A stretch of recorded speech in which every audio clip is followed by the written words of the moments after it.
rakovina.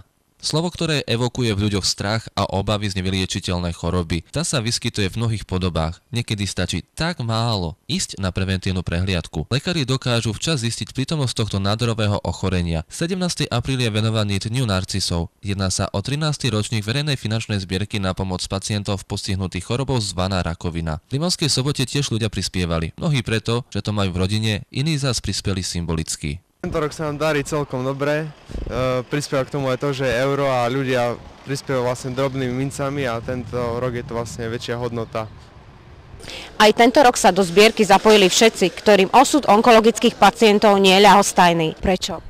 Tak lebo sme za to, aby sa prispievalo, lebo ľudí je viacej a viacej chorých a máme to aj v rodine.